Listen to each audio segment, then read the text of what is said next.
What's up, everybody? I'm David Hain. Welcome to episode 210 of the A to D From Addict to Disciple podcast. If you enjoyed this podcast, please like, subscribe, follow, and share the link with your friends. If you'd like to get our curriculum, you can get the paperback or ebook of From Ashes to Destiny on Amazon. When we come back, we'll get into this episode entitled A Desolate Place.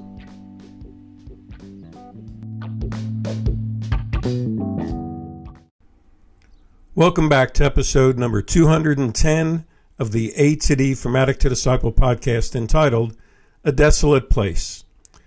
This episode is in response to many guys I've worked with who relapse because of feeling the sadness of being abandoned or forsaken as a result of their addiction. So I'll be working with them when they're really at a strong place in recovery, but they're riddled by this sadness. And I've often been at a loss for words as I try to comfort these guys, but I find they're truly sad beyond comforting. So that's motivated me to come up with this episode, and it'll be a walkabout through a park that I call Desolate Place Park. And as we come to the beginning of the park, the welcome sign says, "As you walk through this park, we urge you to read the quotes on each sign and reflect on the words about feeling emotionally desolate and how to find a new life. Feel free to share your thoughts on the journals provided at each location." Well, before we start this walkabout, guys, I'd like to get us all on the same page. So let's get some definitions of what a desolate place or being desolate is, so we're all thinking the same way. And the Oxford Languages Dictionary Online says, "A desolate place is one that's deserted of people." And when we're there, we have this state of bleakness and dismal emptiness all around us. And when we feel desolate, we feel deserted, lonely, hopeless, and sad. Because the location, this desolate place, there's almost nothing there. Okay? Let's start down the trail. We come to the first sign, which is a quote by Giovanni Verga, a realist writer and senator of the Kingdom of Italy in the 1920s. And he says, "The worst thing is to leave your own town, where even the stones know you, and it must break your heart to leave them behind on the road." Shaw, that one hits me right between the eyes to start this out. A lot of us, when we're in that place of desolation, when we're in that place of abandonment, or where, we just have no way forward because we feel forsaken, we realize we have to leave our home, we have to leave our town, where even the stones know us. And it breaks our heart to leave them behind. But it's a step we need to take.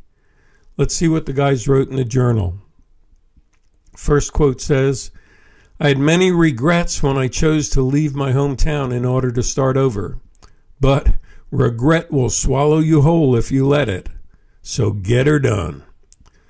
Okay, I like that upbeat start, that when we choose that we have to leave our home, we have to leave our hometown in order to start over. If we hold on to regrets, they can swallow us whole. So we got to just get to it and get it done. I like that. Second comment in the journal says, "My childhood wasn't perfect, but it's over. My choice is to leave the pain of the past in the past, to find healing from the wounds of the past, to become whole as I begin to mature into the person I'm intended to be." Wow. That's also a good challenge, because it's saying, even though we have to leave the past, we should also choose to leave the pain of the past in the past as we begin our new walk of maturity with healing and actually become the person we're intended to be. Good encouragement there. And the last comment in the journal at this stop, the guy says, "I'd like to quote a song called 'Starting Over' by Chris Stapleton. Here's some of the lyrics. Well, the road rolls out like a welcome mat to a better place than the one we're at. And I ain't got no kind of plan, but I've had all of this town I can stand. Wow. That's also a good one. You know, it isn't so much that we've got a plan of where we're going once we make the decision we have to leave. And we can just say, you know, whatever road we're on, it's rolling out in front of us like a welcome mat. And it's leading us to a better place than this place of desperation and desolation that we're at. So, good challenge. Let's go down the path to the next sign. And this is a quote by Giovanni Verga. And it says, "The neighbors had come out like snails after a rainstorm, and all down the road you could hear the continuous murmur of people talking from doorway to doorway." Wow. Let's see what the guys say in the journal about this. First guy says, "This quote reminds me of how I started to find healing. When I got back home after 6 months in rehab, it felt like the whole town was gossiping about me. And no one was talking to me. They didn't really care about what I felt, just if I was still clean." Whew. A lot of us have felt that gossip in our neighborhoods, in our families, in our relatives, at work. And it seems like no one really cares about anything other than saying, "Are you still clean?" Here's the next comment in the journal here. It says, "I'd like to quote Michael Jordan because this has been one that has kept me motivated in my recovery." And he said, "If you accept the expectations of others, especially the negative ones, then you never will change the outcome." Wow. That's a good challenge right up front here, that too often, because of the gossip, because of the people waiting to say, "I told you so," we find ourselves accepting their expectations, especially the negative ones. But if we're going to change the outcome, if we're going to be on that road that is a welcome mat, we have to just ignore and not accept the expectations of others. Finally, there's a long comment for the last one here in this journal. And this guy says, "Well, this isn't off the top of my head, but this quote reminded me of a song, so I Googled it quick on my phone, and I'm going to quote a bunch of the lyrics for you. And it's a song, Truth Be Told, by Carly Pearce and Matthew West. Here's some lyrics. "Lie number one, you're supposed to have it all together. And when they ask how you're doing, just smile and tell them never better. Lie number two, everybody's life is perfect except yours. So keep your messes and your wounds and your secrets safe with you behind closed doors. Truth be told, the truth is rarely told. No, I say I'm fine, yeah, I'm fine. Oh, I'm fine, hey, I'm fine. But I'm not. I'm broken. And when it's out of control, I say it's under control. But it's not, and you know it. I don't know why it's so hard to admit it, when being honest is the only way to fix it. There's no failure, no fall. There's no sin you don't already know. So let the truth be told." Sure. Wow. Talk about a challenge from these guys walking the path ahead of us. You know, I just love those lyrics. You know, the lie number one, and it's talking about the gossip of the neighbors, right? You're supposed to have it all together. Lie number two, everybody's life is perfect except yours. We can get caught up wondering what people are going to think about where we're at and what happened to us, when really their life, you know, is messed up just like ours.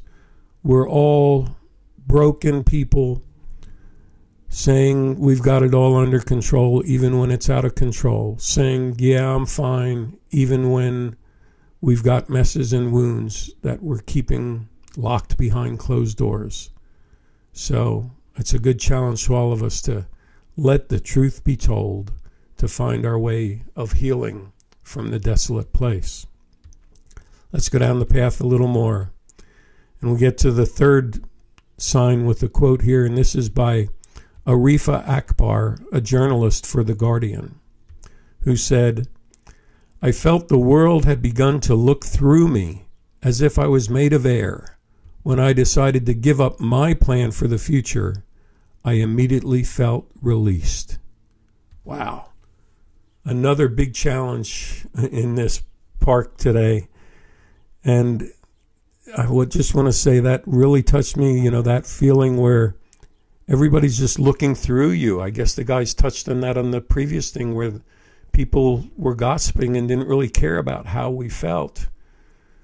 It's almost like we were made of air. But the key that she found towards her healing and her freedom was when she gave up her plan for the future, she immediately felt released. And I think part of walking away from the desolate place is to give up that plan that you had for the future before that place became desolate. Let's see what the guy said in the journal. First guy says, "Yep, I need to live these words totally. I've been hanging on to my plan for the future, but I guess I'll take the chance, because in the reality, my pappy always told me you only get to dance once, so it's time I start dancing freely rather than staying stuck in old ideas of my future." Here's another comment in the journal, and this guy says, "Let's talk about what your pappy always told you. My grandpappy always told me, believe you can, and you're halfway there." He said that was a quote by President Theodore Roosevelt when he was a kid. So I think it's a good one to try to follow and to live by, because we have to start believing we can in order to start down the path to getting there. And just believing makes us halfway there. The next quote says, the next comment in the journal is a quote. And the guy said, "I've liked this quote by Turkish playwright Mehmet Murat Ildan, who said, 'The most desolate road is the most perfect road when you want to walk all alone.'" And for me, that means that part of this walk back into a new life, I have to walk alone. But I also need to remember I've got support people with me, and I've got people who do want to walk part of this road with me. Awesome. Well, let's head out to the end of the park and see what it has in store for us. I know there's always one last sign. And here it is. This one's by Rochelle Goodrich, a poet who wrote Making Wishes. And the quote here says, "Even among familiar faces, people often feel invisible and desolate, like an island in cold waters or a shadow apart from the crowd. Be the reason another never feels alone." Wow, that's an awesome challenge as we head out. Can each of us be the reason that our friends, that even strangers, never feel alone in their desolate place?